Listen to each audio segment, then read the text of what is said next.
नमस्कार, मैं हूं आपके साथ दीपक भदौरिया। स्वराज एक्सप्रेस के खास प्रोग्राम कोरोना की कहानी रिपोर्टर्स की जुबानी में आपका स्वागत है। रोज की तरह एक बार फिर से हाजिर हैं हम कोरोना संकट और लॉकडाउन के बीच जिला और तहसील स्तर तक की ग्राउंड रिपोर्ट लेकर। स्वराज एक्सप्रेस अपने रिपोर्टर्स के जाल के दम पर रोजाना आपको ग्राम पंचायत तक की हकीकत से रूबरू कराता है, जिसका मुख्य कारण ये पता करना है कि लॉकडाउन और कोरोना संकट में शासन स्तर पर क्या तैयारियां की गई हैं। मध्य प्रदेश में कोरोना पीड़ितों की संख्या 2500 के पार पहुंच गई है। अकेले इंदौर में ही 1480 के ज्यादा जो कोरोना के केस आ गए हैं। भोपाल में भी ये आंकड़ा 500 के पार पहुंच गया है। बड़े शहरों के साथ ही जिला, तहसील से लेकर ग्राम पंचायत स्तर तक कोरोना के मरीज मिल रहे हैं। हमारे कार्यक्रम के जरिए हम आपको हर जगह की ग्राउंड रिपोर्ट दिखाते हैं, तैयारियों से रूबरू हो सके। आज हम आपको ले चलेंगे सिवनी और बालाघाट, साथ ही बात करेंगे लखनऊ और साथ ही साथ घसौर की और लालपर राय। इसके साथ ही हमारे साथ जुड़ेंगे उज्जैन और इंदौर के संवाददाता भी। इसके साथ ही पूरी चर्चा में हमारे साथ मौजूद रहेंगे स्वराज एक्सप्रेस के चैनल हेड एसपी त्रिपाठी।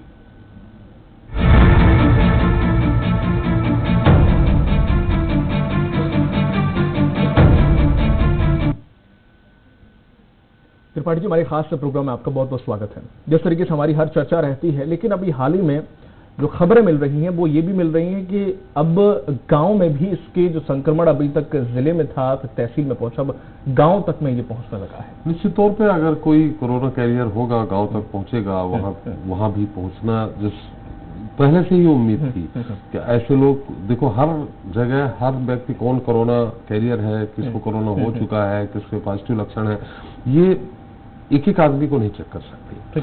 जो जिन पे थोड़ा संदेही हो उन्हीं को चेक होता है, उन्हीं का सैंपल लिया जाता है, उन्हीं में से कई निगेटिव होते हैं तो 1-2 पॉजिटिव भी होते हैं। मगर ऐसे भी होंगे, जैसा कि पहले ही हुआ था कि 80% लोग ऐसे हैं जिनमें किसी तरह के कोई लक्षण नहीं है। हम और आप बैठे हैं, हम और आप में कोई लक्षण नहीं है। ऐसे और भी होंगे जो लक्षण नहीं होने के कारण इधर से उधर जा रहे हैं, लेकिन वो कोरोना पॉजिटिव है। तो ऐसी स्थिति में जाएगा। लेकिन मुझे जो लगता है कि आज से जिस तरह से थोड़ा सा कि लोग इस जिले से उस जिले तक जो फंसे हुए हैं, दूसरी तरह की परेशानी, कोरोना की परेशानी अपने अलग है, दूसरी तरह की परेशानियों के कारण जो लोग उलझे हुए हैं, जिनको खाना नहीं मिल रहा, बहुतों को तो स्वयंसेवी संस्थाएं और सरकार कुछ खाना पहुंचा भी रही है, लेकिन ऐसे 70% लोग हैं जिन तक नहीं पहुंच रहा है। तो उनको घर जाने की अनुमति भी अगर दी जा रही है तो अपने आप में ठीक है, घर जाकर कुछ संघर्ष कर सकते, कम होगा। लेकिन ये स्थिति अभी बढ़ेगी। चलिए, हमारे साथ भोपाल से जुड़ गए हैं निर्मल सिंह बैस और दीपिका अग्रवाल जुड़ गए हमारे साथ इंदौर से। दीपिका, जिस तरीके से इंदौर में हालात सुधरने का नाम नहीं ले रहे हैं, हर रोज नया आंकड़ा सामने आ रहा। अभी हालिया आंकड़ों की अगर बात करें तो वहां पर कुछ सैंपल लिए गए और कितने से पॉजिटिव आए हैं, और वहां पर शासन स्तर पर क्या कुछ और तैयारियां की गई हैं? दीपिका, आज कितने पॉजिटिव आए ये पहले बता दें आप, जिसमें सबकी जी बिल्कुल। इंदौर में अभी जो है फिलहाल नए 19 मरीज जो है वो सामने आएंगे, और इन्हीं के साथ इंदौर का आंकड़ा पॉजिटिव मरीजों का जो है वो 1485 पर पहुंच गया है। सबसे बड़ी बात कि इंदौर में लगातार जो है वो सैंपल्स की जांच जो है वो तेजी से की जा रही है। अभी तक लगभग 7641 सैंपल्स की रिपोर्ट आ चुकी है, और इसमें से 1485 कुल मरीज जो है वो कोरोना पॉजिटिव पाए गए हैं। तो कुल मिलाकर ये माना जा सकता है कि इंदौर चूंकि प्रदेश की आर्थिक राजधानी है, ऐसे में यहाँ पर जो है वो प्रशासनिक स्तर पर जो है वो कवायद बहुत तेजी से की जा रही है। यहाँ पर लगातार सैंपल्स की जो है वो जांच की जा रही है। हालांकि अभी भी बहुत सारा बैकलॉग क्लियर होना बाकी है। ऐसे में इंदौर में कोरोना पॉजिटिव मरीजों के आंकड़े जो है वो और भी ज्यादा बढ़ सकते हैं। लेकिन चूंकि जिस तरह से 286 मरीजों की रिपोर्ट हाल ही में पॉजिटिव प्राप्त हुई है, जिनमें से 19 मरीज जो हैं उनकी रिपोर्ट पॉजिटिव पाई गई है, ऐसे में माना यह जा रहा है कि जहां इंदौर में पहले पॉजिटिव मरीजों की संख्या जो है वो तेजी से बढ़ रही थी, वहीं अब पॉजिटिव मरीज मिलने का क्रम जो है वो कम हो गया है। कुल मिलाकर ये माना जा सकता है। दीपिका, एक मिनट, आप फिर से एक बार बताएं कि आज कितने सैंपल की रिपोर्ट्स आई है और सैंपल कितने लिए गए हैं। जैसा कि आपने कहा है कि अब थोड़ा सा जो रेशियो है वो कम हो गया है, तो एक बार फिर से बताएं कितने सैंपल की रिपोर्ट्स आई है और अभी कितनी बाकी है आनी सैंपल की रिपोर्ट्स? जी बिल्कुल, 289 सैंपल्स, माफ कीजिएगा 286 सैंपल्स की जो है वो रिपोर्ट हाल ही में आई है, जिसमें से मात्र 19 जो मरीज हैं उन्हीं की रिपोर्ट कोरोना पॉजिटिव आई है। तो ऐसे में कहीं ना कहीं रेशो जो है वो बेहद कम होता नजर आ रहा है इंदौर में, क्योंकि जिस तरह से ज्यादा संख्या में सैंपल्स की रिपोर्ट आ रही है सामने, यहाँ तक कि इंदौर में जो जांच में देरी हो रही थी, ऐसे में अब इंदौर से रिपोर्ट जो है वो पुणे और पांडिचेरी भी पहुंचाई जा रही है। तो कहीं ना कहीं इंदौर में जांच जो है वो तेजी से की जा रही है, और इसी तरह से इंदौर में अब कोरोना पॉजिटिव मरीजों की संख्या का जो क्रम है वो भी कहीं ना कहीं कम होता नजर आ रहा है। हालांकि फिर भी एक बड़ा आंकड़ा जो है वो इंदौर में अब तक सामने आ चुका है, जिस पर नियंत्रण करना प्रशासन के लिए एक बेहद ही चुनौतीपूर्ण नजर आ रहा है। जी दीपिका, 1400 कितने बताया आपने, कितने कोरोना पॉजिटिव हैं इंदौर में आज? 1485। 1485। डिस्चार्ज कितने हो गए, स्वस्थ कितने हो गए हैं? कुल अभी जो कोरोना पॉजिटिव थे, जिनकी रिपोर्ट पहले पॉजिटिव आ चुकी थी, जिनकी 2 बार नेगेटिव रिपोर्ट आने के बाद उन्हें डिस्चार्ज किया गया है, ऐसे मरीजों की संख्या 177 है। और इसके अलावा यहाँ पर हम बताना चाहेंगे कि इंदौर में एहतियातन जो क्वारंटाइन सेंटर्स बनाए गए हैं उनमें भी लगभग 3000 से ज्यादा जो लोग हैं उन्हें क्वारंटाइन किया गया था। इनमें से भी लगभग 1131 लोग जो है उन्हें डिस्चार्ज अब तक किया जा चुका है। तो ये एक बड़ा आंकड़ा जो है वो प्रशासन की ओर से एहतियातन जो है वो क्वारंटाइन सेंटर्स में लोगों को रखा गया था, ताकि इंदौर में जो पॉजिटिव मरीज है उनकी संख्या में कमी आ सके। तो एक बड़ा आंकड़ा जो है वो मरीजों का अब घर पहुंच चुका है, तो कहीं ना कहीं इसे एक सफलता के तौर पर भी देखा जा रहा है। मतलब दीपिका, आपने जैसे 1485 बताया, 86 बताया जो पॉजिटिव है, उनमें 777 ठीक हो चुके हैं, तो वो माइनस होगा तो 1300 कुछ बचेंगे। तो ये अच्छी राहत वाली खबर अब धीरे धीरे आ रही है। आज भी दीपिका कई लोगों को डिस्चार्ज होने की खबरें आ रही हैं कि कई लोग आज भी डिस्चार्ज होंगे अरविंदो हॉस्पिटल और दूसरी जगहों से। जी बिल्कुल, इंदौर में मेडिकल इंडेक्स जो मेडिकल कॉलेज है वहाँ से हाल ही में जो है 14 मरीजों को डिस्चार्ज किया गया है, जिनमें 4 महिला, 8 पुरुष और 2 बच्चे शामिल हैं। और इसके अलावा अरविंदो मेडिकल कॉलेज से भी जो है वो 5 मरीजों को आज जो डिस्चार्ज किया जा रहा है। सबसे बड़ी बात यह है कि पहले जहां इन मरीजों की रिपोर्ट पॉजिटिव आई थी, वहीं हाल ही में इन मरीजों की 2 बार रिपोर्ट नेगेटिव आने के बाद जो है वो इन्हें डिस्चार्ज किया जा रहा है। तो कहीं ना कहीं एक राहत भरी खबर इंदौर के लिए जरूर है, क्योंकि जिस तरह से इंदौर में लगातार कोरोना पॉजिटिव मरीजों की संख्या बढ़ती जा रही थी, जो प्रशासन के लिए बहुत ही चुनौतीपूर्ण होने के साथ शहरवासियों के लिए एक गंभीर चिंता का विषय बनता जा रहा था। तो कहीं ना कहीं जिस तरह से 177 मरीज जो है वो हॉस्पिटल से कोरोना पॉजिटिव मरीज जो थे वो डिस्चार्ज अभी तक हो चुके हैं पूर्णतः स्वस्थ होकर, और जिस तरह से क्वारंटाइन सेंटर से 1131 मरीज जो है वो अपने घर पहुंच चुके हैं, तो कहीं ना कहीं ये सुखद खबर भी इंदौर के लिए जरूर है। बिल्कुल, जैसा कि बताया एक बार पूछे, कल प्लाज्मा ट्रीटमेंट किया गया था, प्लाज्मा के मार्फत इंदौर में। वो ही पूछ लेते हैं क्या स्थिति। बिल्कुल, इंदौर में आज से 3 दिन पहले तकरीबन दीपिका शुरू हो चुका था। सबसे पहले इंदौर में ही हुआ, वहां पर 1-2 पेशेंटों को किया गया ट्रीटमेंट प्लाज्मा थेरेपी के द्वारा। क्या उनकी हालत में कुछ सुधार है? क्या ये थेरेपी वाकई काम कर रही है? आज देखिए, बिल्कुल इंदौर में 3 मरीजों पर जो है वो प्लाज्मा थेरेपी जो है वो अप्लाई की गई थी, जिनमें से 2 मरीजों के स्वास्थ्य में जो है वो सुधार नजर भी आ रहा है। तो ऐसे में प्रशासन स्तर पर जो है वो ये माना जा रहा है कि अभी 2 मरीज पूर्णतः स्वस्थ हो जाते हैं तो उसके बाद अन्य मरीजों पर भी इस थेरेपी को जो है वो अप्लाई किया जाएगा, ताकि उनके स्वास्थ्य में भी सुधार आ सकेगा। और जिस तरह से इस प्लाज्मा थेरेपी के बारे में कहा जा रहा है कि इससे मरीजों को राहत मिल रही है, तो कहीं ना कहीं ये माना जा रहा है कि इंदौर में अभी मरीज इस थेरेपी से पूर्णतः स्वस्थ होते हैं तो दूसरे मरीजों को भी इसका लाभ जरूर मिल पाएगा। दीपिका, कल विकास से बात हुई थी, उन्होंने बताया 3 को प्लाज्मा थेरेपी की गई थी, जिनमें 3 लोग गंभीर थे। एक जिनको प्लाज्मा थेरेपी की गई थी उनको 17 किलो ऑक्सीजन प्रतिदिन दी जा रही थी, उनको 10 किलो हो गई थी देना। अब क्या आपको मालूम है उनकी क्या स्थिति है? जी बिल्कुल, उनके स्वास्थ्य में जो है वो निरंतर सुधार हो रहा है। जिस तरह से उनकी हालत पहले बेहद गंभीर थी, अब इस थेरेपी से ट्रीटमेंट के बाद जो है उनका स्वास्थ्य धीरे धीरे सुधर रहा है। जिस तरह से सीएमएचओ से हमारी इस बारे में चर्चा हुई है, उनका कहना है कि फिलहाल उनके स्वास्थ्य में जो सुधार है वो पूर्णतः जिस कैटेगरी में आना चाहिए, यदि उस कैटेगरी में आता है तो फिर उनकी जांच करवाई जाएगी और देखा जाएगा कि उनकी रिपोर्ट जो है वो पॉजिटिव आती है या नेगेटिव। यदि उनकी रिपोर्ट नेगेटिव आती है, ऐसे में उनकी दूसरी रिपोर्ट जो है वो भी करवाई जाएगी और उसके बाद ही जो है वो ये तय हो पाएगा कि प्लाज्मा थेरेपी जो है वो कितनी सफल हो रही है इंदौर में। जी दीपिका, जिस तरह से नगर निगम ने वहां पर एक पहल शुरू की है 2 मई से सब्जियां देने की, और इसमें एक 4 किलो के पैकेट में कई प्रकार की सब्जियां होंगी और इसमें 150 रुपए इसका पैकेट का पूरे का रेट रखा गया, जिसे सैनिटाइज करके दिया जाएगा अल्ट्रावायलेट रेज से। क्या कुछ ये पहल की गई है नगर निगम की तरफ से? जी बिल्कुल, ये एक बेहद लोगों को राहत पहुंचाने वाली पहल है नगर निगम की, क्योंकि जिस तरह से देश के कई अन्य हिस्सों में, अन्य कई राज्यों में जो है वो लोगों को हरी सब्जियां अभी मिल रही है, लेकिन इंदौर ऐसा शहर है जहां पर कोरोना काल की वजह से जो है लोग हरी सब्जियों से पूरी तरह वंचित नजर आ रहे हैं। यहाँ पर पिछले 1 महीने से जो है तो लोगों को हरी सब्जियां हो या फिर फल फ्रूट हो वो नहीं मिल पाए हैं। ऐसे में नगर निगम की ओर से जो है वो ये पहल की गई है कलेक्टर के आदेश के बाद। इसके बाद जितने भी सब्जी विक्रेता हैं उनके साथ जितने भी नगर निगम के जोनल अधिकारी हैं या फिर वार्ड के कर्मचारी हैं उनके साथ बैठक के बाद ये निर्णय लिया गया है कि जो सब्जी विक्रेता है उनसे सब्जी सैनिटाइज करवा के उसके अलग अलग बास्केट बनवा के जो है वो राशन दुकानों पर जो है वो वितरित किए जाएंगे और वहीं से जो है वो लोगों के घरों तक पहुंचेंगे। तो कहीं ना कहीं ये लोगों के लिए एक बड़ी राहत वाली खबर है, क्योंकि जो 150 रुपए का ये जो पैकेट बनाया जाएगा इसमें कोतमीर, मिर्ची, टमाटर, हरी सब्जी के साथ जो है वो एक तय मात्रा में जो है वो सब्जियों की संख्या रखी गई है ताकि 8 तरह की सब्जियां लोगों तक पहुंच सके और लोगों की जो दिनचर्या है वो कहीं ना कहीं उसमें उन्हें राहत मिल सके।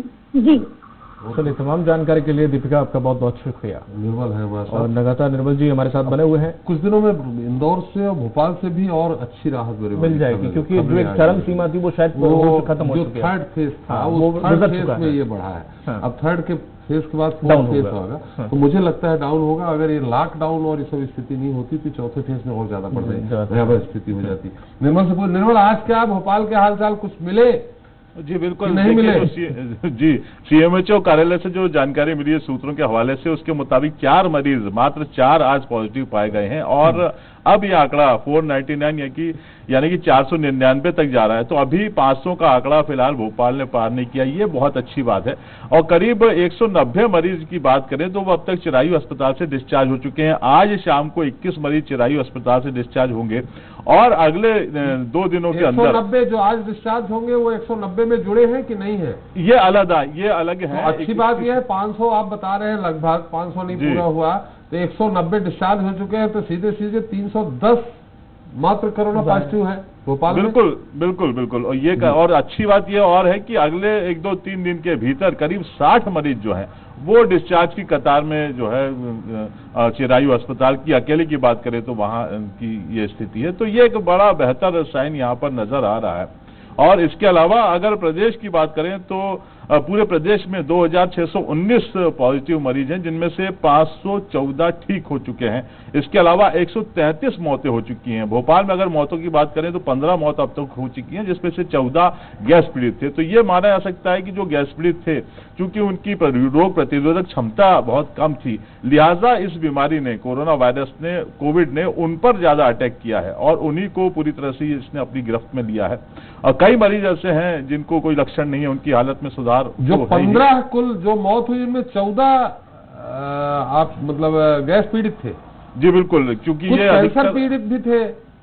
जी इसमें कैंसर पीड़ित भी थे और चूंकि गैस पीड़ित पहले से थे, बाद में उनको कैंसर हो गया, इस तरह के मरीज भी वहां पर पाए गए हैं। और खासकर जिस तरीके से जहांगीराबाद का इलाका है, बुधवारा का इलाका है, मंगलवारा का इलाका है, तो यहाँ अधिकतर गैस, पुराने शहर में अधिकतर जो मरीज हैं वो गैस पीड़ित उनमें से अधिकांश हैं और उनकी चूंकि पुरानी जो बीमारी चली आ रही है उनके लिए बहुत घातक साबित हो रहा है। जी ठीक, चलिए हमारे साथ विजय नीमा जुड़ गए हैं, संवाददाता उज्जैन से। विजय, जिस तरीके से उज्जैन में अभी भी 10 नए केस सामने आए हैं, तो जाहिर है उज्जैन में भी अभी भी आंकड़ा कम नहीं हो रहा है। राजधानी की बात करें, आर्थिक राजधानी की बात करें, तो यहाँ पर जो रेशियो है अब कम होने की कगार पर आ गया है। इसी तरह बड़नगर जो जुड़ा हुआ है वहां से, वहां भी बड़नगर में भी 27 नए केस आए हैं। 27 टोटल मामले हो गए। क्या है विजय नीमा? जी बताना चाहूंगा कि बड़नगर में एक साथ आज मध्य रात्रि में जो रिपोर्ट आई उसमें 10 लोग पॉजिटिव पाए गए। बड़नगर में कुल संख्या 27 हो चुकी है, जो कि प्रशासन के लिए चिंता का विषय बनी हुई है। और अभी तक मृतकों की संख्या सिर्फ अकेले बड़नगर तहसील की बात की जाए तो 4 है। ठीक है। और पूरे उज्जैन की? पूरे उज्जैन की संख्या 133 है, 137 पॉजिटिव लोगों की संख्या 137 है। 50 लोगों के अभी तक सैंपल लिए गए हैं। आज 50 लोगों के सैंपल लिए गए हैं जिनकी रिपोर्ट अभी आना बाकी है और 350 रिपोर्ट पेंडिंग पड़ी हुई है। और बताना चाहूंगा कि आदिगाड़ी अस्पताल में अब टेस्टिंग और सैंपल का कार्य यही होगा, तो जिससे लोगों को राहत मिलेगी और रिपोर्ट 6 घंटे 8 घंटे के अंदर ही प्राप्त लोगों को हो सकेगी। अभी 1 से 2 दिन लग रहे थे क्योंकि रिपोर्ट बाहर से आ रही थी। इनमें मृत्यु कितनों की हुई है? मृत्यु बताना चाहूंगा कि उज्जैन जिले में अभी तक 27 लोगों की मृत्यु हो चुकी है। क्या ये जो 27 लोग थे, जैसे निर्मल जी बता रहे थे, बहुत सारे यहाँ भोपाल गैस पीड़ित थे, कुछ को कैंसर था, ये 27 लोग पूर्णतः स्वस्थ थे कि पहले से बीमार थे? बताना चाहूंगा कि 27 लोग कोरोना पॉजिटिव थे और इनमें से कुछ लोग बीमारी से ग्रसित भी थे। जी।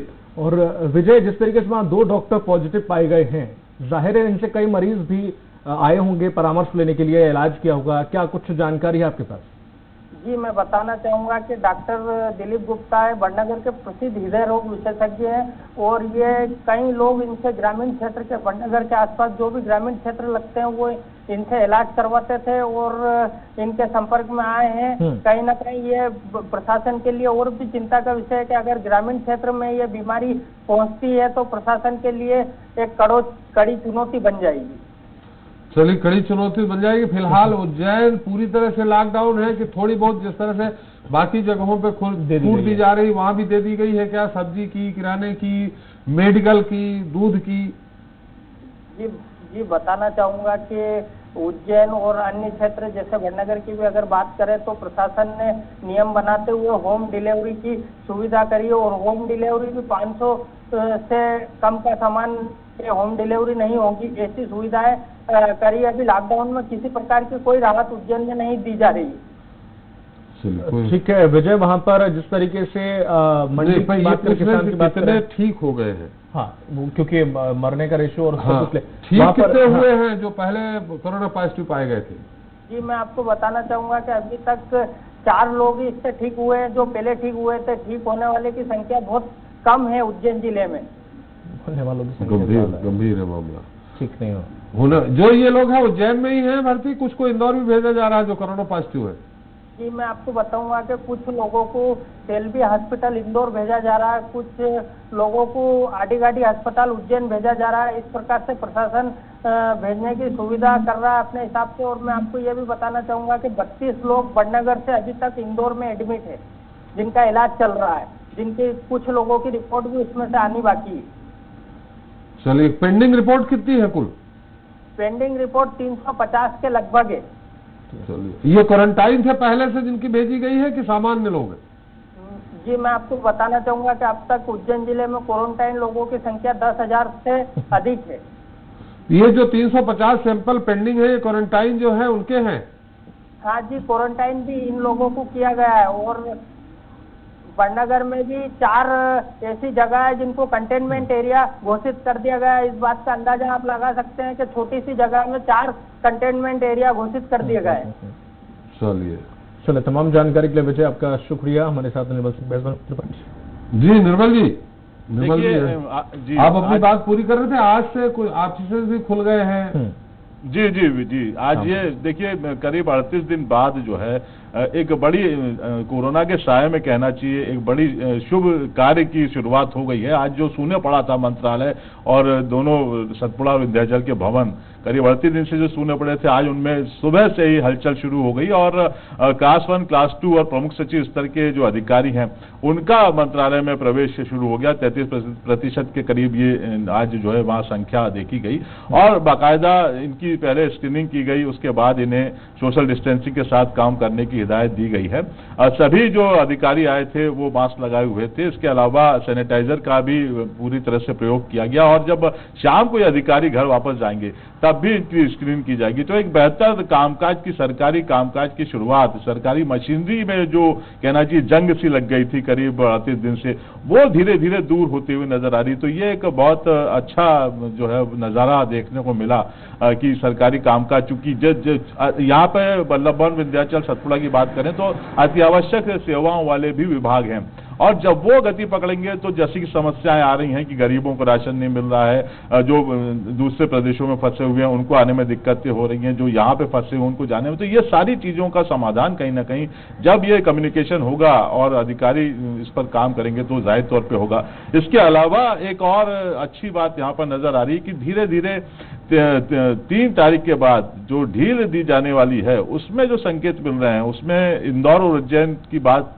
को छोड़ के अगर बात करें तो लॉकडाउन में काफी कुछ छूटें जिलों में दी जा सकती हैं। पर्टिकुलर अगर भोपाल की बात करें तो भोपाल के 52 जिले ऐसे हैं जो रेड जोन में हैं। लेकिन अच्छी बात यह है कि भोपाल के 52 जिले नहीं, भोपाल के 52 स्थान, 52 वार्ड, माफी चाहूंगा, भोपाल के 52 वार्ड जो है वो रेड जोन में है। और एक अच्छी बात यह है कि 3 मई के बाद जो है इसमें से 13 जो है वो ऑरेंज जोन में कन्वर्ट हो सकते हैं। वो ऐसे कि करीब 2 सप्ताह से 13 वार्ड जो हैं उनमें एक एक ही मरीज मिला है। अगर इन वार्डों में कोई नया मरीज नहीं मिलता है तो इनको ऑरेंज जोन में तब्दील किया जा सकता है। तो ये जो कवायद चल रही है इस पर सरकारी अधिकारी निगाह बनाए हुए हैं और इस हिसाब से 52 वार्ड जो रेड जोन में है वो कहीं ना कहीं राहत वहां के जो लोग हैं उनको भी मिल सकेगी। जी राजेंद्र तरवरे हमारे साथ जुड़ गए हैं सिवनी से। सिवनी में राजेंद्र क्या आलम है, वहां पर कितने लोग संक्रमित हैं या फिर कितने लोग क्वारंटाइन हैं? जो रिपोर्ट्स ली गई हैं कितनी ली गई हैं, कितनी पेंडिंग है? जी मैं बता दूं कि सिवनी में जो है अब तक 67 सैंपल जांच के लिए जबलपुर पहुंचाए गए थे, जिसमें से 56 लोगों की रिपोर्ट आ चुकी है और यहाँ पे कोई भी पॉजिटिव अब तक नहीं मिला है। वहीं कोई भी पॉजिटिव रिपोर्ट ना आने के कारण जिले के किसी भी इलाकों को यहाँ पे जो है सील नहीं किया गया है। वहीं दूसरे राज्य व जिलों की सीमा पर पड़ने वाले कुछ ग्रामों में बाहरी व्यक्तियों का आना अवश्य ही प्रतिबंधित कर दिया गया है। जी मैं वही एक बात और बता दूं कि सिवनी जिला जो है आजू बाजू 3 जिलों से घिरा हुआ है और वहीं महाराष्ट्र का नागपुर है उससे भी घिरा हुआ है। वही जो है इसमें 2-3 जिले ऐसे हैं जिसमें कोरोना के पॉजिटिव हैं, जिसको लेके यहाँ पे जो है काफी सख्ती से छानबीन की जा रही है। जैसे कि जबलपुर जिला हो गया, जबलपुर में भी पॉजिटिव रिपोर्ट है, वहीं छिंदवाड़ा में भी पॉजिटिव रिपोर्ट है, वहीं महाराष्ट्र के जो है महाराष्ट्र के नागपुर में भी पॉजिटिव है। यह जिला जो है सेंटर में पड़ता है, इसलिए यहाँ पे कर्फ्यू 30 तारीख तक के लिए लगा दिया गया है। ठीक है।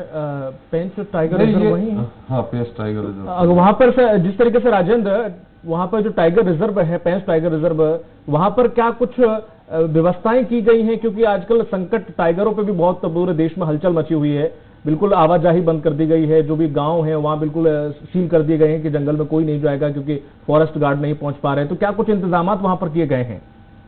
जी मैं बता दूं कि चूंकि ये यहाँ पे जो है पेंच नेशनल पार्क है, इसको लेके सबसे ज्यादा जो है बाहरी व्यक्तियों को अब तो चूंकि जिले में प्रवेश बिल्कुल भी नहीं दिया जा रहा है, खासतौर पे महाराष्ट्र की सीमा को। यहाँ पे जो है 142 लोग यहाँ पे विदेशी आए हुए थे, उनकी जांच कर जो है उन्हें आइसोलेट किया गया और उसके बाद अब वो लगभग 14 दिन हो चुके हैं और उन्हें जो है अभी यहीं पे ठहराया गया है। जी ये विदेशी बाहर के लोग मतलब कहाँ के, हिंदुस्तान के थे कि ये विदेशी लोग जो सिवनी से कुछ लोग जो हैं सिवनी से बाहर गए हुए थे विदेश, वह भी वापस आए हैं। और चूंकि पेंच नेशनल पार्क यहाँ पे पड़ता है तो विदेशी लोग जो है यहाँ पर भी आना जाना उनका लॉकडाउन के पहले लगा हुआ रहता था, तो इस कारण उन लोगों की भी जांच यहाँ की गई है जो विदेशी भी हैं। जी चलिए, कुल सैंपल 57 लिए गए, क्या और सैंपल लेने की प्रक्रिया जारी है कि स्टॉप कर दिया है? अभी तो जो है यहाँ पे सैंपलिंग का दौर चालू है, लेकिन खास तौर पे यहाँ पे एक सबसे बड़ी बात यह है कि जो करीब दूसरे राज्य या जिलों से आने वाले करीब 17,500 लोग यहाँ पे पैदल या कुछ अन्य साधनों से आए हुए थे, उन लोगों को जो है होम आइसोलेट किया गया है। उनकी स्कैनिंग कर जो है उन्हें होम आइसोलेट किया गया है। वहीं यदि यहाँ की व्यवस्थाओं के बारे में हम बात करें तो यहाँ व्यवस्थाएं प्रशासन ने काफी चुस्त और तंदुरुस्त की हुई है। यहाँ पे जो है हर प्रत्येक ग्राम में जो है आइसोलेशन सेंटर बनाया गया है, जो शासकीय भवन है, जो बाहर से लोग आते हैं उन लोगों के लिए विशेष तौर पे ध्यान रखने के लिए वहां पे आइसोलेशन सेंटर बना के उन्हें 14 दिन के लिए वहीं क्वारंटाइन किया जा रहा है। जी लॉकडाउन को वहां पर क्या असर है, ढील दी गई है या पहले से, क्योंकि आपके पीछे आवाजाही काफी है? जी मैं तो बता दूं कि यहाँ पे जो है ढील तो उतनी नहीं है, चूंकि कर्फ्यू यहाँ पे स्थानीय सिवनी में लगा दिया गया है। उसके बाद कर्फ्यू जो है कुछ ग्रामों में भी यहाँ लगा दिया गया है, जो बाहर से ज्यादा तादाद में लोग आए हुए थे उन गाँव में भी विशेष तौर पे कर्फ्यू लगा दिया गया था। ढील हालांकि यहाँ पे नहीं है, चूंकि ये जो आना जाना ये लगा हुआ है। यहाँ पे कुछ लोगों को जैसे घर घर सब्जियां पहुंचाना, घर घर किराना पहुंचाना, घर घर फल फ्रूट पहुंचाना, उन लोगों को विशेष तौर पे पास यहाँ का प्रशासन द्वारा वितरित किए गए थे, जिस कारण जो है इन लोगों का आना जाना यहाँ से सड़कों से लगा हुआ रहता है। हालांकि ढील किसी भी प्रकार की यहाँ पे नहीं है, प्रशासन काफी मुस्तैद है। चलिए, तमाम जानकारी के लिए राजेंद्र आपको बहुत बहुत शुक्रिया। चलिए जानकारी देते हैं, एक बार ये फिर से जानकारी दे दें कि अभी क्या सैंपल कितने बाकी हैं, पेंडिंग है, क्या और सैंपल भेजे गए हैं? निर्मल, आवाज आ रही? जी जी बिल्कुल, देखिए सैंपल पेंडिंग है इस समय, और जो कई रिपोर्ट्स करीब 1000 के आसपास की सैंपल जो हैं उनकी जांच रिपोर्ट भी आना बाकी है। साथ ही मैं आपको बताना चाहूंगा कि पुलिस विभाग से जुड़ी हुई 2 और खबरें हैं। इसमें एक बुरी खबर है और दूसरी खबर अच्छी है। एक बुरी खबर यह कि जो कोहफिजा थाना है उसको पूरी तरह से कंटेनमेंट कर दिया गया है। दरअसल यहाँ की एक महिला सब इंस्पेक्टर और 2 सिपाही वो कोरोना पॉजिटिव निकले हैं, तो इसके बाद पूरे के पूरे थाने को कंटेनमेंट कर दिया गया है। इसके अलावा अगर बेहतर खबर की बात करें तो पुलिस में, चूंकि अब गर्मी का समय भी आ रहा है और पुलिस चूंकि फ्रंट पे एकदम सड़क पे ही जमीन पर काम कर रही है, जीरो ग्राउंड पर काम कर रही है, तो उनकी बेहतरी के लिए जो है पुलिस ने उनके खान पान में बदलाव करने जा रही है। अब पुलिस वालों को जो है मिल्क शेक भी दिया जाएगा, इसके अलावा फ्रूट जूस भी दिया जाएगा। साथ ही मैं आपको बता दूं कि 20,000 लीटर दूध की व्यवस्था की जा रही है। एक कंपनी से बात की गई है जिसके जरिए 74,000 पैकेट टॉफी जो है वो जल्द ही डिलीवर होने वाली है, और 75,000 लीटर जो है 75,000 माफ कीजिएगा 75,000 पैकेट जो है वो मिल्क शेक के जो है वो पुलिस को मुहैया होने जा रहे हैं बहुत जल्द। और तो ऐसा माना जा रहा है कि गर्मी के दिन आ रहे हैं, चूंकि पुलिस वाले अगर टॉफी खाएंगे तो डिहाइड्रेट नहीं हो पाएंगे, तो जो सड़क पर आप देखते हैं पुलिस वालों को, उनकी सेहत का जरूर यहाँ पर ध्यान रखा जा रहा है, जिसके बेहतर परिणाम सामने नजर आएंगे। जी, और इसके अलावा एक बात और बताना चाहूंगा कि जो पुलिस के खाने में जो पूड़ी थी उसको अब हटा दिया गया है, उसकी जगह अब जो पैकेट्स पुलिस वालों को बांटे जा रहे हैं उसमें रोटी का स्थान रख दिया गया है। जी, पूड़ी की जगह अब रोटी देंगे? जी जी बिल्कुल, रोटी देंगे। साथ ही कुछ बदलाव और किए गए हैं, थोड़ा मेन्यू में चेंज किया गया है। अब उनको राजमा दिया जाएगा, छोले दिए जाएंगे, आलू पालक दिया जाएगा, तो इस तरीके से वैरायटी पैदा करने की भी कोशिश की जा रही है। क्योंकि कई पुलिस वाले ऐसे हैं, बल्कि जो भी फील्ड में है सभी पुलिस वाले ऐसे हैं कहना चाहिए, जो कि घर नहीं जा रहे हैं, वो होटलों में रुके हुए हैं या धर्मशालाओं में रुके हुए हैं, जिस तरीके से उनके रुकने की व्यवस्था की गई है। तो ये पुलिस वालों की जो ड्यूटी निभा रहे हैं, कड़ी ड्यूटी निभा रहे हैं, और बदलते मौसम में अब चूंकि गर्मी शुरू हो चुकी है तो उनके लिए थोड़ी सी राहत की बात है। जाहिर घर का जायका भी मिस करते हैं, तो इसलिए बदलाव किया गया। बिल्कुल, हम आप लौटेंगे निर्मल जी के पास। निर्मल जी आपके सहयोगी से मिलेंगे, अरविंद जी से। आपका बहुत बहुत धन्यवाद। शीत तिवारी जी जुड़ गए हमारे साथ लखनादौन से, सिवनी के। बिल्कुल, लखनादौन में शीत जी क्या हाल है वहां पर? क्या कितने लोग कोई संक्रमित मिला है? कितने लोग क्वारंटाइन किए गए हैं? रिपोर्ट्स कितने लोगों की आई हैं? कितने सैंपल लिए गए? क्या कुछ जानकारी आपके पास? दीपक जी, जब से ये कोरोना का वायरस का चल रहा है तब से लगभग अभी तक के बीच में कुल टोटल 6 सैंपल लिए गए, जिसमें से 3 की रिपोर्ट नेगेटिव आई है, बाकी 3 रिपोर्ट का आना बाकी रह गया है। और 2 सैंपल्स आज अभी थोड़ी देर पहले ही लिए गए हैं। इस कारण इस संख्या पहुंच जाती है 6। 6 तो आपने बताया, पहले बता दिया, 2 8 हो गई। जी, 8 हो जाती है। तो ये किन लोगों के सैंपल ले? क्या ये कुछ संदेही, इनको बुखार था, सर्दी थी, या ये सिर्फ बाहर से आए थे इस कारण? सर, इसमें से कुछ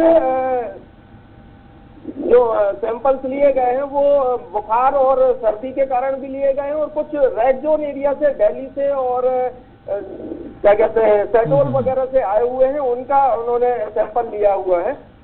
तो शीत जी कुल टोटल 6 से 8 लोग ही आए बाहर से, बाकी और कोई बाहर से नहीं आया? नहीं, कुछ उसमें जुकाम वाले भी हैं सर।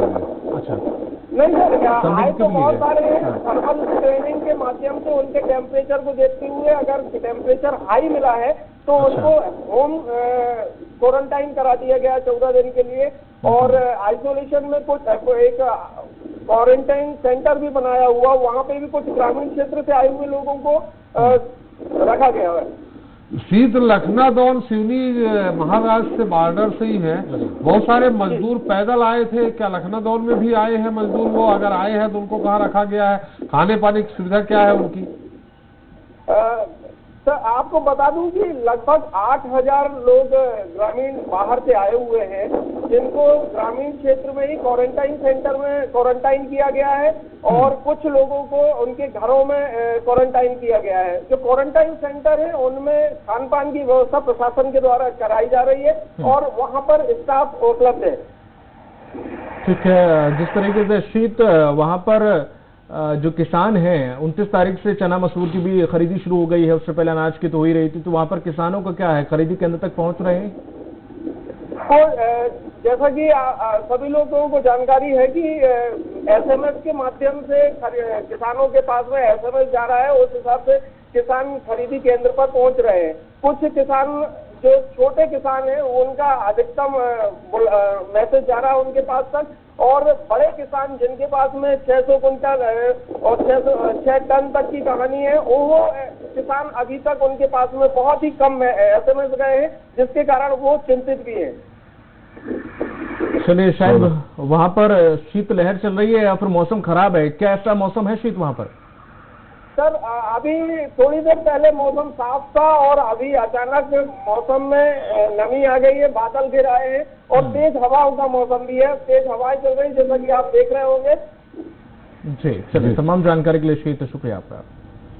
अरविंद चौहान हमारे साथ जुड़ गए हैं भोपाल से। अरविंद जी, जिस तरीके से आपने जिक्र किया था कि अभी ये कोरोना गाँव में भी दस्तक दे रहा है और वहां पर मरने वालों को जो रेशियो है अगर तो उसमें से ग्रामीण भी ज्यादातर मिल रहे हैं, तो क्या कुछ जानकारी है आपके पास इस संबंध में? दीपक, निश्चित तौर पर कहेंगे कोरोना का जो कहर है अब गांव में पहुंचने लगा है, जो गांव भी अछूता था, क्योंकि जो कोरोना महामारी है बिल्कुल विदेश से चल के पहले सबसे पहले बड़े शहरों में पहुंची, बड़े शहरों के बाद जो फिर महानगर हैं उनमें पहुंचते पहुंचते अब जो स्टेट के जो कैपिटल्स हैं, कैपिटल साथ साथ जो राज्य के महानगर हैं उनमें पहुंचने के बाद अब छोटे छोटे कस्बों में पहुंचने लगी है, क्योंकि अब ग्रामीण काम करने लगे हैं, किसान घरों से बाहर निकल आए हैं, खरीद का काम शुरू हो गया है, गेहूं बेचने का और जो किसानी का काम होता है वो शुरू हो गया। उसके बीच में ये खबर आना तो निश्चित तौर पर कहेंगे कहीं ना कहीं ये चिंता का विषय बना हुआ है। अगर पूरे अगर प्रदेश की बात करें तो प्रदेश में इस समय 32-33 जिले हैं जो कोरोना के मरीज मिले हैं। अगर एक हफ्ते पहले की बात करें तो ये 22-23 जिले थे, लेकिन 5 से 7 दिन के अंदर ये बढ़कर 32-33 जिले। अरविंद, आपने कहा गांव में पहुंचने लगा है, कुछ एक दो बताएंगे किस गांव में पहुंचा है? इंदौर जिले के 3 गांव हैं जिनमें कोरोना पहुंचा हुआ है, साथ में रायसेन जिले के कुछ गांव हैं जिनमें कोरोना पहुंचा। और सबसे बड़ी बात यह है कि जो अभी मरने वालों की संख्या जो प्रदेश में है उसमें 7 से 8 लोग गांव के हैं, ग्रामीण हैं। हालांकि वो ये जो कोरोना से मौत उनकी हुई है उनमें और भी रोग थे और भी वो कहीं ना कहीं किसी दूसरी बीमारी से संक्रमित थे, दूसरी बीमारी से बीमार थे, लेकिन साफ तौर पर कह सकते हैं कि कोरोना से मरने, क्योंकि उन्हें कोरोना पॉजिटिव पाया गया तो उसके बाद उनकी मौत हुई है, तो कहीं ना कहीं पूरा दारोमदार कोरोना पर जाता है, क्योंकि जो और भी जो मर्ज उन्हें था और भी जो मरीज थे और भी जो उन्हें रोग था उससे शायद वो बच जाते, लेकिन कोरोना के साथ साथ वो दोनों बीमारियां मिल गई और उनकी मौत हो गई और उन्हें कहीं ना कहीं कह सकते हैं कि काल के गाल में बोलो समा गए। तो उसमें 7 से 8 लोग ऐसे हैं जो ग्रामीण थे और विशुद्ध कह सकते कुछ तो 4 से 5 लोग किसान हैं उसमें से, और 3 से 4 लोग उसमें ऐसे हैं जो बाहर से आए हुए मजदूर थे। तो चिंता का विषय सबसे बड़ा ये है कि अगर ये जो कोरोना है, कोरोना का वायरस है, अगर ग्रामीण में पहुंच गया तो बहुत बड़ा संकट खड़ा हमारे प्रदेश के लिए हो जाएगा। तो इस बात को सरकार को ध्यान देना चाहिए। इसी के चलते पिछले 3-4 दिन से बराबर जब से प्रधानमंत्री ने मुख्यमंत्रियों से बात की है, इसलिए अभी 3 तारीख तक ये इंतजार किया जा रहा है कि किस तरीके से लॉकडाउन को खोला जाए, क्योंकि लॉकडाउन खोलते ही कहीं ना कहीं अफरा तफरी का माहौल न बन जाए, क्योंकि पूरे प्रदेश में बाहर के राज्यों के लोग भी हैं और यहाँ के लोग बाहर भी हैं। तो अगर उनका आवागमन प्रदेश में होता है और प्रदेश की राजधानी के साथ साथ कहें इंदौर और भोपाल के साथ साथ और भी जो छोटे जिले हैं जहां अभी कोरोना नहीं पहुंचा हुआ है, क्योंकि अभी कह सकते हैं कि 32 जिलों में कोरोना है और साफ तौर पर 20 जिले अभी बचे हुए हैं जो बिल्कुल ग्रीन जोन में आते हैं, वो बिल्कुल साफ तौर पर बचे हैं, उनमें कोरोना नहीं है। जैसे भिंड की बात करें हैं, भिंड में नहीं है, दतिया में नहीं है, गुना में नहीं है, और अगर हम यहाँ चले जाए जबलपुर के कुछ ऐसे जिले हैं जहां पर कोरोना नहीं है। अगर वहां ये लोग पहुंच गए तो वहां हो सकता है संक्रमण फैल जाए, क्योंकि साफ तौर पर कह सकते हैं कि थोड़ा रोकेंगे हम आपको। अरविंद, थोड़ा रोकेंगे। राकेश श्रीवास्तव जुड़ गए हमारे साथ घनसौर सिवनी से। राकेश, वहां पर जिस तरीके से कई क्षेत्र हैं जो सुरक्षित हैं, क्या घनसौर भी वहां भी सुरक्षित है? वहां पर कोई कोरोना पॉजिटिव मिला है, संक्रमित कोई कितने क्वारंटाइन किए गए हैं, क्या कुछ रिपोर्ट है आपके पास? सर, जैसे कि अभी कोई भी ऐसा संकट नहीं मिला है यहाँ पे घनसौर में। ठीक है। रिपोर्ट कितना सैंपल लिए गए? सर, अभी के नाम से 5 सैंपल लिए गए थे, जैसे कि 5 सैंपल में 3 नेगेटिव आ चुके हैं और 2 सैंपल अभी आए नहीं है। बड़ी कुल 5 सैंपल लिए गए हैं। तो क्या ये 5 बाहर से आए थे कि इनमें कुछ लक्षण पाए गए? बुखार है किसी को सर्दी जुकाम नहीं ठीक हो रहा, ये है कि बाहर से आए हुए लोग हैं? सर, दिल्ली से एक व्यक्ति आया हुआ था, एक एमपीपी में अधिकारी है जो उनके बालक दिल्ली से आया हुआ था, वहाँ पे उन लोगों को रखा गया था घर में। अचानक उसकी तबीयत खराब हुई, बुखार हुआ, सर्दी हुई, तो उसको क्वारंटाइन लेके गए अपने जिला अस्पताल में। वहाँ पे उसकी जो रिपोर्टें आई उसको जबलपुर भेजा गया था। तो जबलपुर जाने के बाद 3 दिन उसको घनश्याम हॉस्पिटल में रखा गया स्वास्थ्य विभाग में। इसके बाद सर उसको जिसकी जो रिपोर्ट आई 3 दिन बाद तो नेगेटिव रिपोर्ट आई सर। इसके बाद उनको घर में रखा गया सर, घर में ही क्वारंटाइन किया है। तो बाकी और 4-5 सैंपल में एक तो वो हो गए, बाकी 4 सैंपल किन के लिए गए? सर 2 सैंपल उनके मम्मी पापा के लिए गए थे। अच्छा। जो वो भी निगेटिव है सर। 3 सैंपल अभी आए नहीं सर। चलिए 3 सैंपल आए नहीं है। राकेश, जाहिर है कि वहाँ पर सेंटर वगैरह है क्या? वहाँ पर कोई क्वारंटाइन सेंटर बना हुआ है कि नहीं बना हुआ है? व्यवस्थाएं क्या कुछ की गई स्वास्थ्य विभाग की तरफ से? सर स्वास्थ्य विभाग से ही अलग से एक बोर्ड बनाया हुआ है क्वारंटाइन सेंटर, उसमें ही सारे मरीजों को रखा जा रहा है। और यहाँ पे घनसोर में जो 70 ग्राम पंचायत है, हर ग्राम पंचायत में एक सेंटर बनाया गया हुआ है। ठीक है, जाहिर है वहाँ पर जुकाम खांसी के लोग ज्यादा, मौसम परिवर्तन हो रहा है और अभी भी बारिश हो रही है, वहाँ पर बारिश हो रही है सर, बहुत तेज बारिश थी अभी सर। और अभी बहुत से ऐसे मरीज है जो सर्दी जुकाम वाले हैं, जिनको स्वास्थ्य विभाग की टीम घर घर जाके चेक कर रही है। ठीक है। और जो भी वो होता है तो जैसे ही तहसीलदार की जो भी टीम है वो तुरंत वहाँ पहुँच के और अपने मरीज को लेके आते हैं और चेक कराते हैं पूरा अच्छे। ठीक है, चलिए वहाँ कुछ खाने पीने का दुकानें खुली हैं वहाँ? सीधे सी बात करें सर, अभी तो 3 तारीख तक टोटल लॉकडाउन है। यहाँ पे कोई मार्केट नहीं खुला है, सिर्फ किराने की दुकानें कुछ लोगों को परमिशन मिला हुआ है और सब्जीबाजी लोग अपने ठेलिया में लेके घूम के गागर पहुँचा रहे हैं सर। घनसौर कृषि मंडी भी है शायद? सर घनसौर कृषि मंडी है सर यहाँ पे, और अभी खरीदी कैंप चालू है सर। चालू है वहाँ? सोशल डिस्टेंसिंग का पालन हो रहा है? सर सोशल डिस्टेंसिंग का पालन किया जा रहा है, बकायदा उनको 1-1 मीटर में अपने रखा हुआ है। चलिए राकेश, तमाम जानकारी के लिए शुक्रिया आपका। धन्यवाद एक बार फिर। और अरविंद हमारे साथ बने हुए हैं। अरविंद जी, अरविंद आपने बोला गांव तक पहुंच गया है, थोड़ा शहरों की भी खबर। शहर में क्या आपने घूमे होंगे, अधिकारी कुछ कर्मचारी, इनकी क्या खबरें हैं?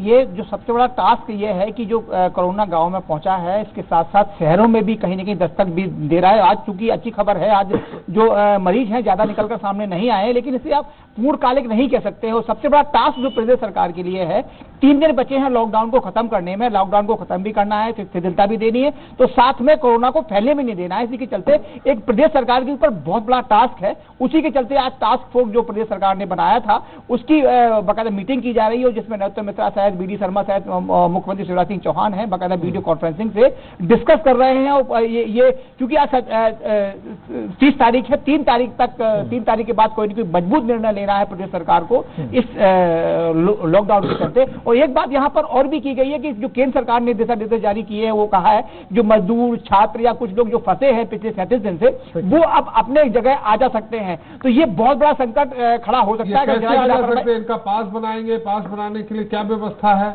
संभावना ये पत्र दिया है कि वो अपने वाहन से, चूंकि पहले जो पास बन रहे थे, आज से 3 से 4-5 दिन पहले जो पास बनाए जा रहे थे, उसमें रीजन लिखा जाता था। उससे रीजन 2 या 3 मान होते थे। किसी की मौत हो जाए तो वो जा सकता था, और साथ में या किसी गंभीर हालत में बीमार है या डॉक्टर का पर्चा है तो वो यहाँ पर एक दूसरे शहर में और एक दूसरे प्रदेश में आ जा सकता था। लेकिन अब ये कहा गया है कि वो आराम से ई पास बनवा सकता है और ज्यादा उससे पूछताछ नहीं की जाएगी। ई पास के जरिए वो अपने वाहन से कहीं न कहीं यहाँ आ जा सकता है। चूंकि मजदूरों के लिए भी गाइडलाइन तय की गई है कि मजदूर अपने अपने प्रदेशों में, अगर मध्य प्रदेश का कोई निवासी है और अरविंद बहुत अच्छी खबर दे रहे हैं आप। एक बार फिर आपके पास आएंगे इस खबर को, जिससे आम आदमी भी, हमारे दर्शक भी को समझ ले उसको कि कैसे बनाना है। मोहम्मद आदिल खान केवलारी से आ गए हैं। केवलारी हरवंश सिंह का क्षेत्र हुआ करता था, पूर्व मंत्री जी। मोहम्मद जी, क्या है खबरें? पूरे जिले की तरह केवलारी में जो है स्थिति कोरोना को लेकर काबू में है। शासन प्रशासन काफी मुस्तैद है और कलेक्टर के आदेश के आधार पे गांव-गांव स्वास्थ्य अमला जा रहा है। लगभग 181 गांवों में स्वास्थ्य अमला ने घर घर जाके दस्तक दी थी। लगभग 1,68,000 लोगों की स्क्रीनिंग की गई और 4 संदिग्ध मामले यहाँ सामने आए थे। एक इंदौर से एक युवती आई थी, तो एक युवती और उसके जो 2 भाई हैं उनका सैंपल पहुंचाया गया था जबलपुर। और एक बीमारी से एक व्यक्ति मृत हुए थे, तो उनके लक्षण कुछ सिम्टम्स कुछ मिल रहे थे, तो उनका भी सैंपल जबलपुर पहुंचाया गया था। चारों ही सैंपल की रिपोर्ट नेगेटिव आई है। बाकी कोई पेंडिंग नहीं है आपके यहाँ से? जी नहीं सर, कोई पेंडिंग नहीं है। तो क्वारंटाइन सेंटर भी बना है आपके यहाँ? सर सभी ग्राम पंचायतों में, सभी ग्रामों में जो शासकीय स्कूल है उन्हें क्वारंटाइन सेंटर के रूप में वो बनाया गया है। और जो भी लोग बाहर से आ रहे हैं, बहुत से जो मजदूर हैं पैदल आ रहे हैं, या जो लोग बाहर से जो भी आ रहे हैं, तो गांवों में उन्हें घुसने नहीं दिया जा रहा है। और ये जो क्वारंटाइन सेंटर बनाए गए हैं स्कूलों को, वहाँ पे उन्हें रखा जा रहा है। पंचायतें पूरी व्यवस्था की जा रही है, उनके खाने पीने की, सोशल डिस्टेंसिंग का पूरा पालन वगैरह कराया जा रहा है। क्वारंटाइन सेंटर में आप दूर से आपने कहीं निरीक्षण किया, समय पे ऐसी भी शिकायतें आ रही, उनको समय पे खाना नहीं मिल रहा, नाश्ता नहीं मिल रहा, गर्मी में कोई फैन नहीं, लाइट नहीं, इस तरह की साफ सफाई नहीं, इस तरह की शिकायतें आ रही हैं? तो ऐसी यहाँ कोई शिकायतें नहीं है। शासन प्रशासन काफी मुस्तैद है और इस तरीके की कोई भी शिकायतें क्वारंटाइन सेंटर में अभी तक नहीं आई। चलिए मोहम्मद, जिस तरीके से रमजान का महीना चल रहा है, कैसे चल रहे हैं रोजे? तो बिल्कुल बहुत बढ़िया तरीके से चल रहा है। सभी लोग लॉकडाउन का पालन कर रहे हैं और शासन प्रशासन के दिए निर्देशों का पालन किया जा रहा है। कोई भी रोजेदार या नमाजी जो है वो मस्जिदों में नहीं जा रहा है। बाकायदा जो धर्मगुरु हैं उनके द्वारा शासन प्रशासन के आदेशों का पालन करवाया जा रहा है और लोगों से अपील की गई है। शासन प्रशासन ने, विशेषकर पुलिस विभाग ने हर जगह जो धर्मगुरु हैं, जो भी धर्मगुरु हैं, जो भी मस्जिदों के इमाम वगैरह हैं, उन लोगों को बैठक ली है, इन लोगों के वीडियो जारी करवाए गए हैं, इन लोगों से अपील करवाई गई है, सभी लोग कंट्रोल में हैं। तमाम जानकारी के लिए मोहम्मद आदिल खान, आपको शुक्रिया। चलिए, बहुत अच्छी जानकारी दे रहे थे अरविंद। अरविंद, एक बार फिर से बताएं, जो मजदूर हैं, छात्र हैं या और कोई है, इन सबको ई पास स्टेट से बाहर भी जाने के लिए बन जाएंगे कि जिले के अंदर ही बने, जिले डिस्ट्रिक्ट टू डिस्ट्रिक्ट है? जो सेंट्रल गवर्नमेंट ने गाइडलाइन जारी की है, पहले जो स्टेट गवर्नमेंट ने की थी, लेकिन अब सेंट्रल गवर्नमेंट ने गाइडलाइन जारी की है, उसमें ये कहा है कि जो इंटर स्टेट हैं वो अब आवागमन कर सकते हैं और उसके लिए जो जिले का एडीएम को पावर दिए गए हैं, जिलाधिकारी को पावर दिए गए हैं कि वो पास जारी करेंगे। और साथ में अब उस पास में कहीं ना कहीं शिथिलता बरती जा रही है। कोई भी ज्यादा कोई वैसा कारण नहीं पूछा जा रहा है, क्योंकि अगर 3 दिन पहले की बात करें तो जब पास बनवाए जा रहे थे तो उसमें बहुत सारे कारण पूछे जा रहे थे कि आप क्यों जाना चाहते हैं, आपका कौन सा काम है, कोई किसी की मौत हो गई, ऐसे बहुत सारे इसमें कॉलम थे और बहुत सारी जानकारियां उसमें मांगी जा रही थी। लेकिन आज से ये कहा गया है कि 1 मई के बाद अब कोई भी अगर दूसरे प्रदेश में जाना चाहता है, छात्र है, मजदूर है या वैसे कहीं फंसा हुआ है, कई ऐसे लोग हैं जो किसी अपनी रिश्तेदारियों में आए हुए थे, कई ऐसे परिचित भी है, हमारे पास भी ये लोगों के फोन भी आ रहे हैं कि हम यहाँ फंसे हुए हैं, जाएं कैसे। तो उनके लिए खबर ये है कि 1 मई के बाद वो एक पास अप्लाई करें, एक ऑनलाइन बकायदा दिया हुआ है। और ये सबसे पहले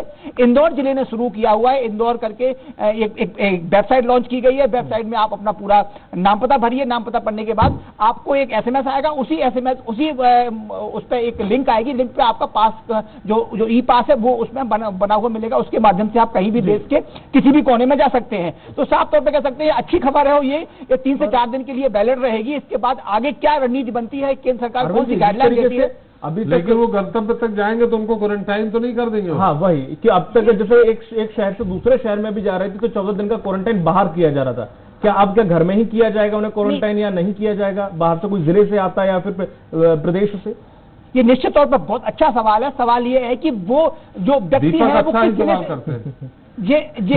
वो व्यक्ति है किस जिले से जा रहा है, सबसे महत्वपूर्ण ये है। अगर वो इंदौर से जा रहा है तो अब तय मान लीजिएगा कि उसे 14 दिन का क्वारंटाइन भोगना ही पड़ेगा। भोपाल से जा रहा है तो उसे 14 दिन का क्वारंटाइन रहना ही पड़ेगा। अगर वो गुना से जा रहा है और गुना से उत्तर प्रदेश के किसी जिले में जा रहा है तो उसके लिए लिबर्टी रहेगी, क्योंकि ये जो संदिग्ध जिले हैं, रेड जोन वाले सबसे महत्वपूर्ण ये है कि 17 पूरे प्रदेश में 17 रेड जोन बनाए गए हैं। उन 17 रेड जोन जिलों में से अगर कोई जाता है तो उसे क्वारंटाइन 14 दिन रहना ही पड़ेगा, ये तय है। इसके अलावा जो येलो जोन है उसमें 7 दिन की प्रक्रिया है और जो कह सकते हैं ग्रीन जोन है उसमें शायद वो जिला प्रशासन तय करेगा कि आपकी हालत कैसी है, क्योंकि उनके पास जो स्पॉट जो मशीन होती है उसमें वो चेक करेंगे वहां आसपास। इस समय प्रत्येक जिले में आप जैसे आप एमपी से यूपी जाएंगे तो बॉर्डर पर पूरी टीम बैठी हुई है, जिसमें एक डॉक्टर भी है, एक नर्स भी है, कंपाउंडर भी है, बहुत सारी टीम बैठी हुई है, पुलिस फोर्स वहां पर लगी हुई है। आपको बाकायदा वो चेक करती है। चेक करने के बाद अगर वो संतुष्ट होते हैं कि आप हष्टपुष्ट हैं और अब आप जा सकते हैं और आप ऐसे जिले से नहीं आए हैं कि वो जिला रेड जोन में आता हो। अगर वो जिला रेड जोन में आता होगा तो आपको निश्चित मान लीजिए कि 14 दिन की आपको क्वारंटाइन में भेजा जाएगा। ठीक है, लौटेंगे हम आपके पास। अरविंद जी, रेड जोन है, हम नहीं जा सकते हैं कहीं भी। एक बार राज मिशन जुड़ गए बालाघाट से। राज, क्या खबरें हैं बालाघाट की? जी सर, मैं आपको बता दूं कि बालाघाट में ग्रीन जोन में बालाघाट रखा गया है और यहाँ पर अभी तक कोई कोरोना का पेशेंट नहीं मिला है। कुल सैंपल कितने लिए गए हैं, रिपोर्ट कितनी आई है? सर यहाँ पे रिपोर्ट आई हुई है 55 सैंपल लिए गए थे और 38 इसमें से रिपोर्ट आ चुकी है जो नेगेटिव है और 16 रिपोर्ट बाकी है आने की, और उसमें से एक जो रिपोर्ट है वो रिजेक्ट की गई है। ठीक है, बाकी ये जो संदिग्ध बाहर से आए थे या वहीं के जो इस तरह के कुछ लक्षण देखे थे इस वजह से इनके सैंपल लिए गए?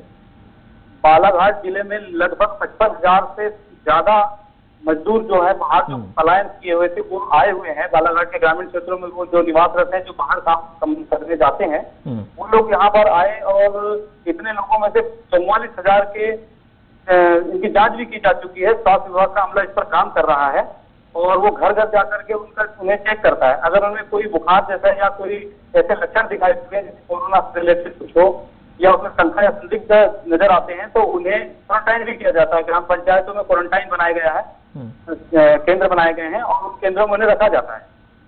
कितने दिन के लिए रखा क्वारंटाइन? 14 दिन पूरा करवाते हैं? वहाँ सुविधाएं कैसी है क्वारंटाइन सेंटर में? 14 दिनों के लिए क्वारंटाइन किया गया है और उन क्वारंटाइन मतलब जो केंद्र है वहाँ पर पंचायत स्तर पे जो अधिकारी कर्मचारी वो उससे देखरेख में रखते हैं और वहाँ पर खाना और पानी और सारी सुविधाएं बेहतर करके रखी हुई है उन्होंने। हालांकि बीच बीच में जो हमारा बालाघाट जिला है, बालाघाट जिला तीन सीमाओं से घिरा हुआ है, छत्तीसगढ़, मध्य प्रदेश और महाराष्ट्र। इन सीमाओं के को भी सील किया गया है और इन सीमाओं पर चेक पोस्ट बनाए गए हैं। जहाँ से भी बाहर से कोई भी लोग वहाँ आते हैं तो उन्हें वहीं पर रोक दिया जाता है और उन्हें रोकने के बाद उन्हें उनकी स्क्रीनिंग की जाती है और स्क्रीनिंग करने के बाद उनमें से जो स्वस्थ पाए जाते हैं उन्हें घर जाने दिया जाता है और जिन्हें जो स्वस्थ नहीं पाए जाते, जिनके इस तरह के लक्षण होते हैं उन्हें क्वारंटाइन किया जाता है। हालांकि क्वारंटाइन सेंटरों में बार बार शिकायतें आ रही है कि वहाँ पर भोजन की व्यवस्थाएं ठीक नहीं है। बस वही सवाल तुम्हारा था आपसे। जी, बाकी दुकानें कुछ खुली है किराने की? किराना दुकान की व्यवस्थाएं शहरी क्षेत्रों में बनाई गई है। सुबह 7 बजे से दोपहर 12 बजे तक खुली होती है। बिल्कुल राजीव हुसैन, वहाँ पर चूंकि नक्सली गतिविधियां भी रहती हैं तो क्या अभी बीच में कोई इस प्रकार शांत है नक्सली या फिर कोई घटना को अंजाम दिया इस दरमियान जब से लॉकडाउन है? जी, लॉकडाउन के दौरान नक्सलियों ने यहाँ पर टेमनी थाना क्षेत्र अंतर्गत एक चौकी है, वहाँ पर उससे अंदर एक रिलेटेड संदूक करके कोई जगह है, वहाँ पर मुठभेड़ की खबर आई थी जिसकी खबर हमने से चलाई भी थी। चलिए त्रिपाठी जी कुछ बात। चलिए, नहीं बहुत बहुत धन्यवाद उनका। मंडी में खरीदारी चालू है गेहूं की? जी, गेहूं उत्पादन केंद्रों में बराबर खरीदी चालू है। वहाँ पर किसान सोशल डिस्टेंसिंग का ध्यान रखते हुए वहाँ आते हैं और समय समय पर अधिकारी और जनप्रतिनिधि उनकी बातों को सुनते हैं और उनके आधार पर उस पर कार्रवाई की जा रही है, उन्हें उचित मार्गदर्शन किया जा रहा है।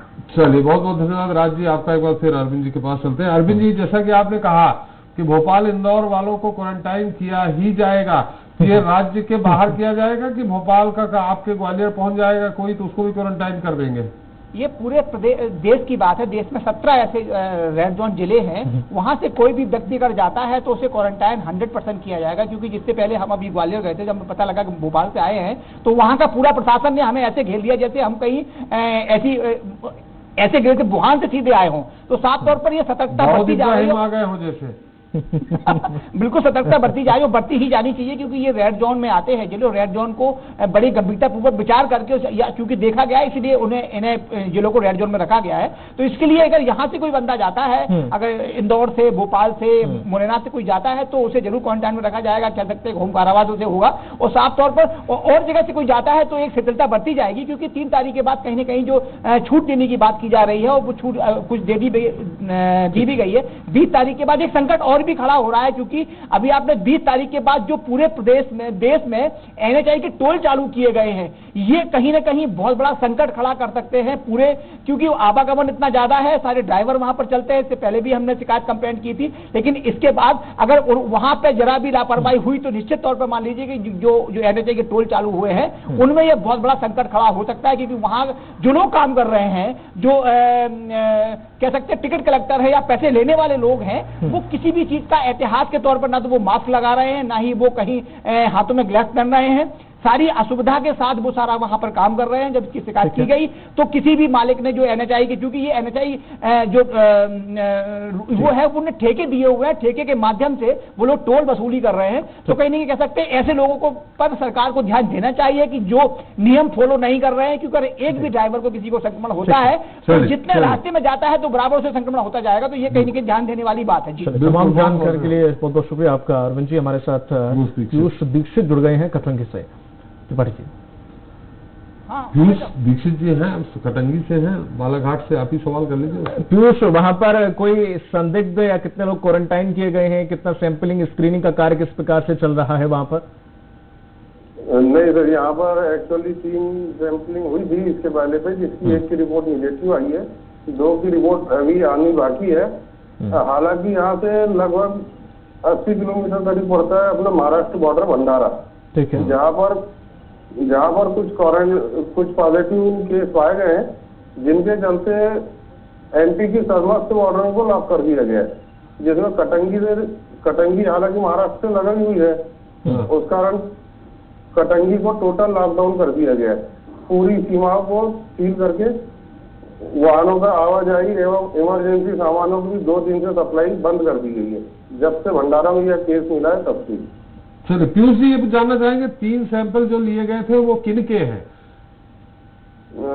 सर, एक यहाँ के स्थानीय लोगों के हैं, जिसमें से एक इंदौर से आई थी छात्रा टेमरे, जिनका सैंपलिंग हो चुकी है और उनकी रिपोर्ट भी निगेटिव आई है। बाकी 2 लोग स्थानीय, उनको कोई लक्षण पाए गए थे? सर, उनको अचानक से कुछ घबराहट हुई थी, तो उनको परसों के दिन यहाँ से चेकअप के लिए गए हैं, बालाघाट भेजा गया है और उनकी सैंपलिंग भी कर दी गई है, मगर अभी रिपोर्ट आनी बाकी है। तो क्वारंटाइन स्थिति में है? जी सर, उनको वहीं की बालाघाट में क्वारंटाइन के लिए रखा गया है। अच्छा, आपके यहाँ से क्वारंटाइन सेंटर है क्या कटंगी में? जी सर, हमारे यहाँ कटंगी तहसील में 81 पंचायतें हैं। हर पंचायतों में अनुविभागीय अधिकारी के आदेश पर क्वारंटाइन सेंटर बनाए गए हैं, जहाँ पर हैदराबाद, मद्रास और महाराष्ट्र से आए हुए जितने भी लेबर वर्ग आ रहा है, मजदूर जो भी आ रहे हैं, उनको वहाँ पर उनके ग्राम तक के पहुँचाया जा रहा है और वहाँ पर उनको क्वारंटाइन सेंटर पर रखा जा रहा है। चलिए नहीं सर, तमाम जानकारी के लिए बहुत बहुत शुक्रिया पीयूष आपका। और संजय डोंगरदेव हमारे साथ जुड़ गए हैं भोपाल से। संजय जी, क्या कुछ है आज आपके पास अपडेट नगर निगम या अन्य चीजों से संबंधित? बिल्कुल दीपक, मैं आपको एक तो सबसे पहले एक जो आदेश आया है, एक नया आदेश अभी जस्ट आया ही है, उसको पहले उसकी जानकारी दे देता हूं। जिस प्रकार बाहर के राज्यों में जो विद्यार्थी, श्रमिक या व्यापारी अन्य कारणों से गए हुए लोग फंसे हैं, उनके लिए अभी वल्लभ भवन से एक आदेश जारी किया गया है। इनमें 7 अधिकारियों की नियुक्ति कर दी गई है, जो अधिकारी अलग अलग राज्यों से संबंधित रहेंगे और उन जैसे मलय श्रीवास्तव जी जो है वो गुजरात एवं राजस्थान से जो विद्यार्थी वहां फंसे होंगे या श्रमिक जो वहां फंसे हो, उनको लाने के लिए जो सरकार से बात करनी है, वहां की सरकारों से बात करने का काम इनको दिया गया है। इस प्रकार से देखा जाए तो अन्य की बात करूं तो मधु श्रीवास्तव जो है उत्तर प्रदेश, उत्तराखंड और पंजाब से इन विद्यार्थी छात्रों और अन्य को लाने की इनके ऊपर जवाबदारी दी गई है।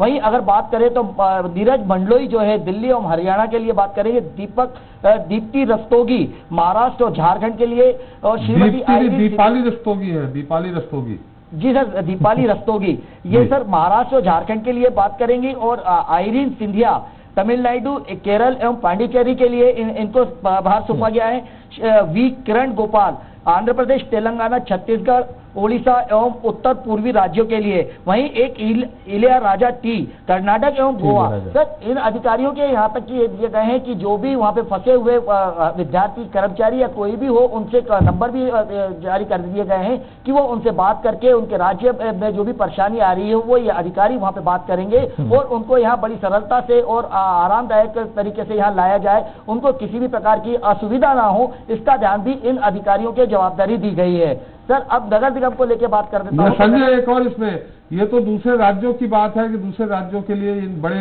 बहुत सीनियर अधिकारी हैं जिनके आप IAS अधिकारी हैं जिनके आप नाम ले रहे हैं जी। जिले के अंदर जो है, जैसे आप इंदौर से ग्वालियर जाना है, ग्वालियर से इंदौर जाना है, भोपाल से और कहीं जाना है, इसके लिए भी कोई ऐसी टीम बनाई गई है?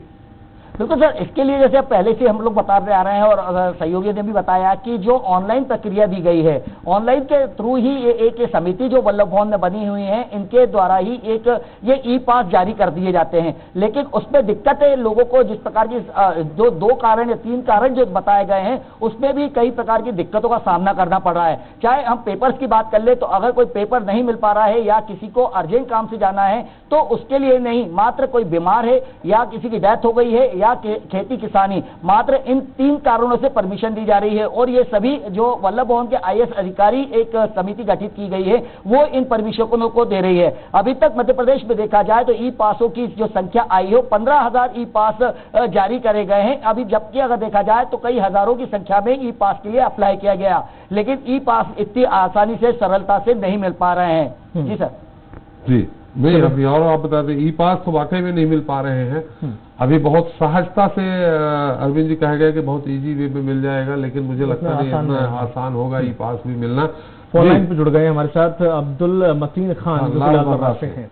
अब्दुल, वहां पर क्या है स्टेटस? जो जांच रिपोर्ट भेजी जा रही है, सैंपल भेजे जा रहे हैं, उनकी रिपोर्ट कितने की आ गई है, कितने लोग? लाल बर्रा है नेक्स्ट स्लाइड, थोड़ा सा प्रभावित क्षेत्र बालाघाट में से लाल बर्रा स्पेशली। यहाँ पे अभी तक एक ही व्यक्ति की रिपोर्ट पहुंचाई गई थी। हेलो, हाँ अब्दुल, एक ही व्यक्ति की रिपोर्ट पहुंचाई गई थी जिसमें कुछ लक्षण खांसी जैसे आए हुए थे, जो निगेटिव पाई गई। ठीक है।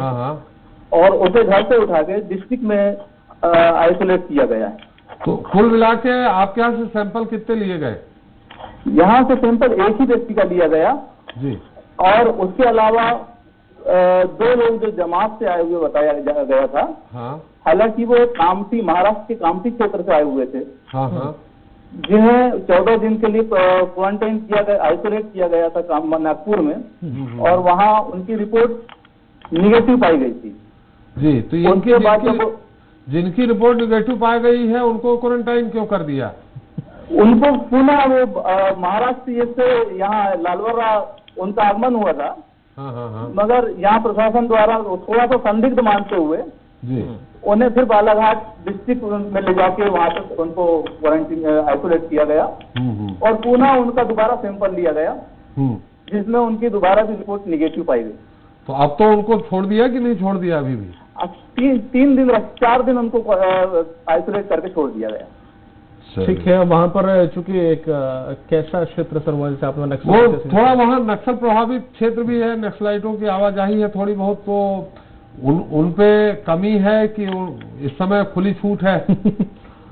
क्योंकि यहाँ नक्सलाइट एरिया ये नहीं माना जाता, इसको पूर्व में हटा दिया गया है।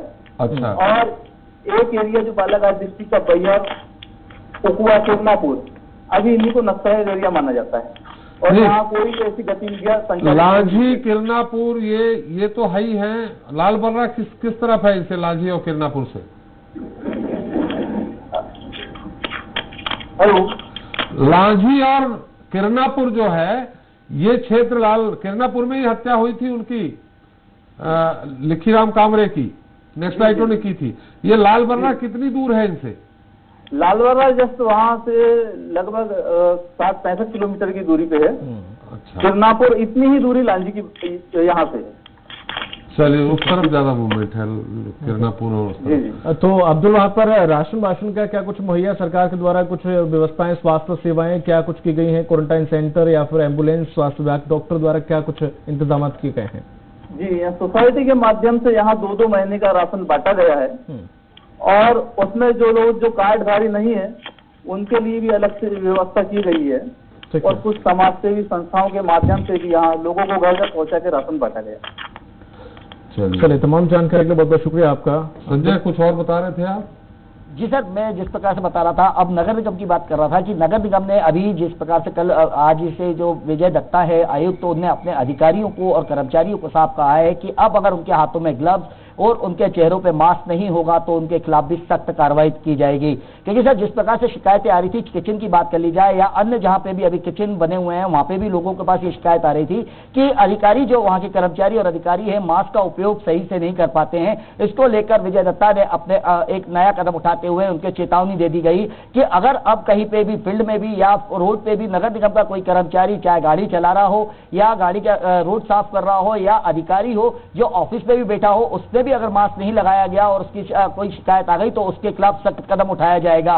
इसी प्रकार से अब नगर निगम का एक और जिस प्रकार से सैनिटाइज के लिए देखा गया है तो स्मार्ट सिटी और नगर निगम की जो एक नई तरकीब लगाई है मध्य भोपाल राजधानी में पहली बार अब ड्रोन से भी नगर जो बहुत छोटे क्षेत्र हैं या तंग गलियां हैं उसके लिए ड्रोन से सैनिटाइज करने का एक नया कदम उठाया और पहला प्रयोग उन्होंने किया सिटी में जहां पे इसका काफी बड़ी बिल्डिंगों पे भी इसका तरीके से उपयोग किया जा रहा है। सैनिटाइज को लेकर भी अब देखा जाए तो प्रदेश राजधानी में काफी कुछ सुविधाएं नगर निगम द्वारा दी गई और अब वहीं पे कई सारे क्षेत्रों को उन्हें अधिकतर सैनिटाइज कर दिया गया है। वहीं अगर नगर निगम की देखा जाए तो आज भी नगर निगम के कई ऐसे जो कर्मचारी है जो गुटखा खा रहे थे और गुटखा उनके मुंह में रखा तो अधिकारियों ने उनको चेतावनी देकर अभी तो छोड़ दिया है और आगे ये बताया गया कि अब अगर ये गुटखा खाते हुए ऑफिस में या कहीं दिखे तो इनके खिलाफ भी सख्त कार्रवाई की जाएगी। जी सर। चले तमाम सारी इससे हो रहे हैं, गुटखा मुक्त भी हो रहा है। बिल्कुल, गुटखा च्युइंग गम ऐसी कुछ चीजें बिल्कुल बैन कर दी गई हैं। चलिए बहुत बहुत शुक्रिया आपका संजय। और लगातार सर जिस तरीके से सैनिटाइजेशन का काम भोपाल में शुरू हो गया है, ड्रोन से भी अब एकदम उच्च तकनीक, एकदम कुछ नहीं दिखाई दे रहा था, उच्च तकनीकों का उपयोग किया जा रहा है। सैनिटाइजर कितनी देर तक इसका असर आता है? 6 घंटे, 6 घंटे से ज्यादा नहीं रहता है, ज्यादा जो कहा जाए। जब तक खुद सावधानी नहीं हो करेंगे आदमी, खुद अपने हाथ साबुन से नहीं धोएगा, तब तक ये सैनिटाइज की तरफ सरकारी तौर पे जब तक सामाजिक रूप से लोग नहीं जागृत होंगे तो सरकार कब तक जागृत करेगी। लेकिन एक अच्छी खबर ये है कि भोपाल हो इंदौर हो दोनों जगह आज नहीं तो 25 से 30, 35, 125 इस तरह मिल रहे थे, वो डाउन हो गए और इसमें सैंपलिंग की संख्या भी अच्छी खासा है। उसके बाद कम अगर पेशेंट आ रहे हैं तो हमें लगता है उम्मीद आएगी हम भोपाल और इंदौर एक दिन कहीं यहाँ कोई पेशेंट नहीं मिला। इंदौर और भोपाल की भी आपस शेयर कर सकते हैं। हाँ बिल्कुल। चलिए बहुत बहुत शुक्रिया हमारे साथ चर्चा में जुड़ने के लिए। तो हमारी भी अपील है आपसे कि आप घर में रहें, अपने आप को सुरक्षित रखें और अपनों को सुरक्षित रखें। जरूरी खबरों के लिए देखते रहें स्वराज एक्सप्रेस।